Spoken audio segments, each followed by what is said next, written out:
Holiday హైరానా. ఈ కథను రచించిన వారు జె శ్యామల గారు. ఈ కథ 2001 మార్చి 18న వార్త ఆదివారంలో ప్రచురితమైంది. అదేదో అతిపెద్ద పురాతన భవనం, సత్రమని నేను అనుకుంటున్నాను. మేము అందులోకి దిగాం. మా పరివారమంతా ఎటు వెళ్లారో. నేనొక్కదాన్నే ఆ పెద్ద హాల్లో నలువైపులా కలయి చూస్తూ యథాలాపంగా తలపైకెత్తాను. అక్కడో వెంటిలేటర్, అందులో ఓ చిత్రమైన ఆకారం. వాడేమిటో నా కేసి సూటిగా చూస్తూ బోసి నోటితో నవ్వుతున్నాడు. తమాషాగా నెరిసిన గడ్డం, తలపై టోపీ, అతి చిన్న సైజులో కళ్ళు, ముక్కు, మొహం. అదేం మనిషి? ఒక్క క్షణం ఒళ్ళు జలధరించింది. అంతలోనే భయం. గట్టిగా అరిచాను. అరిచాను అనుకున్నాను. ఇంతలో చిప్ చిప్ చిప్ బెల్లు మోగింది. ఉలికిపాటుతో మెలకువ.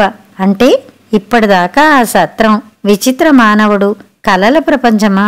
కనీసం కలలైనా సంతోషపెట్టేవి రావచ్చుగా. అవి నా మనసల్లే గజిబిజిగా భయపెడుతూ. సర్లే, లేచి పాల ప్యాకెట్ తెచ్చుకోకపోతే ఏ పిల్లో, కుక్కో, మరొకరో హాంఫట్.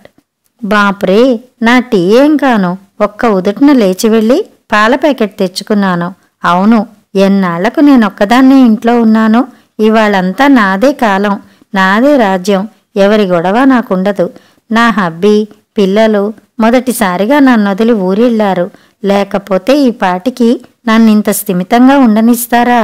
టీ వద్దు, కాఫీ కలపరాదు, ఉప్మా బోర్, చపాతీ చెయ్యి. నోనో, దోశ చెయ్యి. నా షర్ట్ ఏది? What about my towel? Mummy, చుడీదార్కు నాడ ఎక్కించవా ప్లీజ్? ఇలా ఒక దాని వెంట ఒకటి. విసుక్కుంటే నా హబ్బీ కొంటెగా సర్దుకుపోదాం రండి. సినిమా యాడ్ చూపించడం గుర్తొచ్చి నవ్వొచ్చింది. ఇలా రివైండ్ చేసుకుంటూ పోతే కష్టం. నన్ను నేను కంట్రోల్ చేసుకుంటూ బ్రష్ చేసుకుని టీ కలుపుకున్నాను. అదృష్టవశాత్తు పేపర్ బాయ్ సమయానికే పేపర్ వేశాడు. టీ తాగుతూ పేపర్ చూస్తూ కూర్చున్నాను.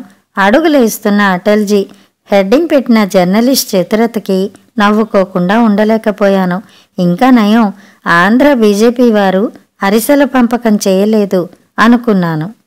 ముఖ్యమంత్రి విదేశీ పర్యటన, మంత్రులంతా పరేషాన్. ఆచూకీ దొరకని సాకి హంతకులు. సినిమా పేజీ తిప్పాను. సినిమా పేరు అష్టాచెమ్మ. ఏం క్రియేటివిటీరా బాబు. 4 అబ్బాయిలు, 8 మంది అమ్మాయిలు, లవ్ సింబల్స్. ఇంకో సినిమా మనసే వెన్న. హీరో చేతిలో నిలువెత్తు కత్తి, భేష్. మరోటి సస్పెన్స్ థ్రిల్లర్ అట. చీకట్లో చిటికెన వేలు. మళ్ళీ నాకు నా కల్లోని విచిత్ర మానవుడు గుర్తుకొచ్చాడు. వెంటిలేటర్లో వింత మానవుడు. ఆహా, ఈ టైటిల్ సినిమా వాళ్ళకి తెలిస్తే వెంటనే రిజిస్టర్ చేసుకుంటారేమో.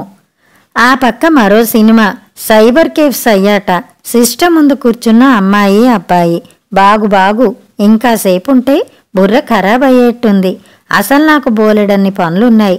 నా బుక్ షెల్ఫ్ని సర్దుకోవడం, మిత్రులకు లేఖలు రాయడం, కరువు తీరా పగటి నిద్ర, ఇష్టమైన పాటలు వినడం, ఇంకా చాలా అనుకున్నా.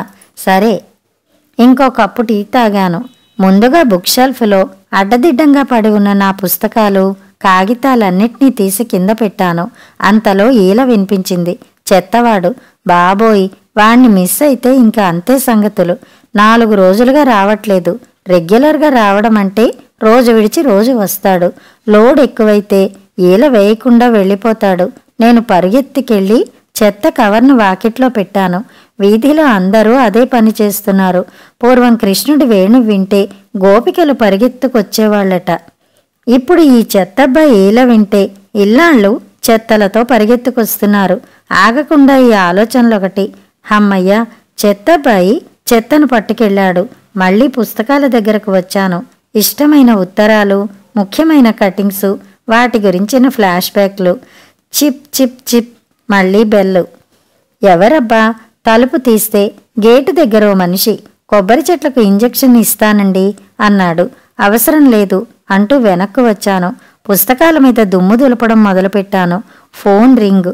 అబ్బా అనుకుంటూ ఎత్తితే వరహావతారం గారున్నారా? ఒళ్ళు మండింది. ఇక్కడ అలాంటి అవతారాలెవరూ లేరు. అరే, అసలు మీది ఏ ఏరియా అండి? Gaza city. కసిగా ఫోన్ పెట్టేశాను. షెల్ఫ్లో అడుగున ఉన్న పాత పేపర్లు తీసి శుభ్రం చేద్దామని బ్రష్ అందుకున్నానో లేదో మళ్ళీ chip chip chip. Excuse me madam, మేం రిచ్ లుక్ కంపెనీ నుంచి వచ్చామండి మొదలెట్టాడు. ఇప్పుడు మాకేం అవసరం లేదండి, కట్ చేశాను. జస్ట్ ఊరికే చూడండి మేడం, మా కంపెనీ కొత్తగా వెట్ ఫ్రీ మెటీరియల్ను మార్కెట్లోకి తెచ్చింది. వర్షంలో తడిసిన డ్రెస్ మాత్రం తడవదు. రెయిన్ కోట్లు జర్కిన్లు వేసుకునే అవసరం ఉండదు. చిన్న గ్లాసులో నీళ్లు తిండి మేడం అడిగాడు. వీడి గొడవేమిటి నమ్మవచ్చా? సందిగ్ధంలో పడి ఎందుకైనా మంచిదని అంట్లు తోమడం అయిందా చంద్రమ్మ అని ఒక డైలాగ్ గట్టిగా అంటూ ఇంకో మనిషి ఉన్న ఇంప్రెషన్ తెప్పించి నీళ్లు పట్టుకెళ్ళాను. థ్యాంక్ యూ మేడం అంటూ నీళ్లు కొద్దిగా చిలకరించి రుద్దేసి, చూడండి మేడం ఎలా పొడిగా ఉందో, అన్ని ప్లెజెంట్ కలర్సే, సార్కు తీసుకోండి మేడం అస్త్రం సంధించాడు. ఇప్పుడు డబ్బులు లేవు, వద్దులేండి చెప్పాను. పర్లేదు మేడం, చెక్ ఇచ్చినా తీసుకుంటాం అన్నాడు. అసాధ్యుడు మనసులోనే అనుకుని కార్డు ఇచ్చి వెళ్ళండి, మేమే విజిట్ చేస్తాం చెప్పాను. ఓకే మేడం నిరాశను దాచుకుంటూ కార్డు ఇచ్చి వెళ్ళాడు. అమ్మయ్య వదిలాడు. మళ్ళీ లోపలికి వచ్చాను. నీరసంగా అనిపించింది. 2 అరటిపళ్ళు అందుకున్నాను. తినేసి పుస్తకాల వైపు వెళ్ళానో లేదో ఫోన్ రింగ్ అయింది. తీరా అందుకుంటే బాబీ మై నాగపూర్ సే బిట్టు బోల్ రహా హూ అన్నదో గొంతు. రాంగ్ నెంబర్ విసుగ్గా పెట్టేయబోయాను. 1 మినిట్ ఆప్కా నెంబర్ అడిగాడు. అభితో నెంబర్ లగాయేనా? ఫిర్ హమ్సే క్యూ పూచ్ రహే హో, తుమే హమారీ నెంబర్ సే క్యా మతలబ్ అని కోపంగా ఫోన్ పెట్టేశాను. విసుగొచ్చేసింది. ఏమిటిది? ఏమనుకున్నాను? ఏం జరుగుతోంది? మళ్ళీ చిప్ చిప్ చిప్. ఎవరు అరుస్తూ వెళ్ళాను. నా గొంతు అంత రఫ్గా పలుకుతుందా అని నాకే ఆశ్చర్యం వేసింది. అమ్మా కొంచెం మంచినీళ్ళు ఇయ్యరా, రోడ్డేస్తున్నాం. చేతిలో సొట్టబడ్డ కోకోకోలా బాటిల్. ఆమె వెనకే మరో 3. ఎండలో పని కదూ పాపం అనుకుంటూ నీళ్లు పట్టుకెళ్ళాను. ఒకరి వెనక ఒకరు తాగుతున్నారు. అందరూ తాగి ఆ బాటిల్ నింపుకుని వెళ్లేలోపు నేను ఇంట్లోకి వాకిట్లోకి 4 సార్లు తిరిగానేమో. విసుగొచ్చేసింది. అసలు ఈ బెల్ ఆఫ్ చేసేస్తే సరిపోతుందేమో అనుకున్నా. కానీ కొరియర్లో తనకేదో లెటర్ వస్తుందని హబ్బీ చెప్పిన విషయం గుర్తొచ్చింది. ప్రాణానికి సుఖం లేదు. స్నానం చేస్తే కొంచెం ఫ్రెష్గా ఉంటుందనిపించి అందుకు ఉపక్రమించాను. డోర్ బెల్ మోగుతుందేమోనన్న భయంతో హడావిడిగా కానిచ్చా. హమ్మయ్య అద్దంలోకి చూస్తూ స్టిక్కర్ పెట్టుకుంటున్నా. మళ్ళీ చిప్ చిప్ చిప్. ఉస్సురంటూ వెళ్ళి తలుపు తీస్తే ముష్టివాడు ఓ ఇత్తడి ప్లేటు మీద టంగ్ టంగ్ మని కొట్టి శ్రీమన్నారాయణ సూర్యనారాయణ అంటూ, ఏం లేదు వెళ్ళండి, ఎన్నో పనులలో ఉంటాం, బెల్ల ఎందుకు కొడతారు విసుక్కున్నాను. ఎన్ని బెల్లలు కొడితే ఏం లాభం తల్లి? వాడంతకన్నా విసుగ్గా చూసి వెళ్ళాడు. అడుక్కోవడానికి వచ్చి డిస్టర్బ్ చేసింది కాక విసుగు చూపొకటి. అసలు ఈ చూపులే చిత్రం. చూపు గురించి ప్రశ్నించలేము, తిట్టలేము. కళ్ళతో అసహ్యించుకోవచ్చు, తిట్టొచ్చు, కొట్టొచ్చు, చంపొచ్చు. మళ్ళీ ట్రాక్ తప్పుతున్న ఆలోచనను కంట్రోల్ చేసుకున్నా. మళ్ళీ పుస్తకాల దగ్గరకొచ్చా. ఆప్తులిచ్చిన పుస్తకాలు, లేఖలు, నేను నా ఆలోచనలను రఫ్గా రాసిపడేసిన కాగితాలు ఆ దొంతర్లను స్పృశిస్తుంటే మనసు జ్ఞాపకాల దొంతర్లలోకి వెళ్ళిపోతోంది. అవును, పుస్తకాలు సర్దుట, పాటలు వినుట ఏకకాలంలో చేస్తే టైం కలిసొస్తుంది కదా. చటుక్కున లేచా. తీరా చూస్తే ఆలోచనల్లో ఉండి గమనించలేదు. కానీ విద్యుత్ కోత అని తెలిసి నిరాశపడ్డాను. పోన్లే మన ఎవరిడీ ఉందిగా అనుకుని ఉత్సాహంగా వేసి చూశాను. ఆ బ్యాటరీలు డౌన్ అయి ఉన్నాయి. ఎన్నాళ్లుగానో అనుకున్న పనులు ఈ వారం పూర్తవుతాయి. ఉల్లాసంగా గడుపుతారు అన్న వారఫలం స్మృతిపదంలో మెరిసి వెక్కిరించింది. అయినా అదంతా ట్రాష్ అనుకుంటూనే మళ్ళీ కాస్తంత నమ్మడం, నిరాశపడ్డం అదే మనిషి బలహీనత. మరో రకంగా ఆశాపూరిత ధోరణి కావచ్చు. ఇంతలో వాకిట్లో ఆటో ఆగిన చప్పుడు, ఆ వెనకే బెల్ మోత, నా పరుగు. ఎదురుగా ఎప్పుడో గాని రాని బంధువులు. రండి రండి సాదరంగా ఆహ్వానించాను. లోపలికొచ్చారు. అబ్బా ఎండ మండిపోతోంది అన్నది మా అరుంధతి అత్తయ్య. గబగబా చల్లనీళ్లు అందించాను. వాళ్ళ కోడలు నలువైపులా చూస్తూ గదిలోకి చూపు సారించి, అవన్నీ పుస్తకాలే, అదేమిటి గుట్టలా అంది విస్మయంగా. సర్దుదామని తీసా అని చెప్పి ఒక్క క్షణం అంటూ చేతికొచ్చినట్లు పుస్తకాలన్నిటినీ పక్కనున్న అట్టపెట్టెలో పడేశా.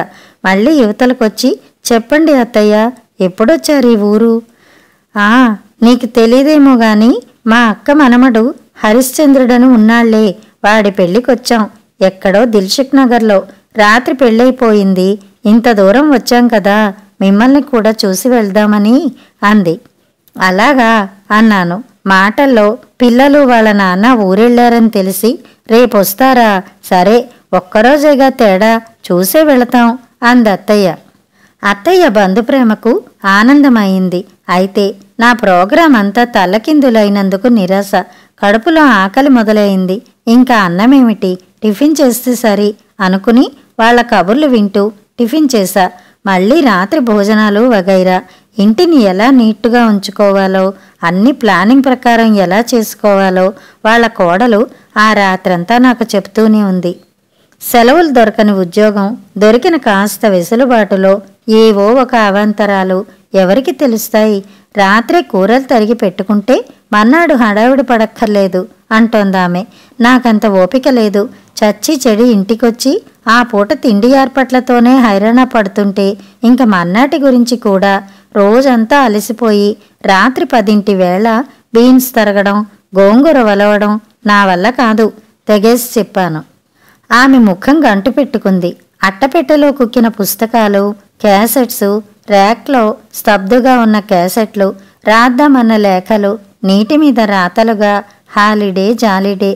నిరాశ నిద్రాదేవిని కూడా దూరం చేస్తుంటే, ఆలోచనలను కంట్రోల్ చేసే రిమోట్ దొరక్క అతలా కుతలం అవుతుంటే ఎదురుగా క్యాలెండర్ కనిపించి, ఉందిలే మంచి కాలం ముందు ముందున అన్నట్లు మళ్ళీ ఆశను చివురింపచేసింది. కథ సమాప్తం.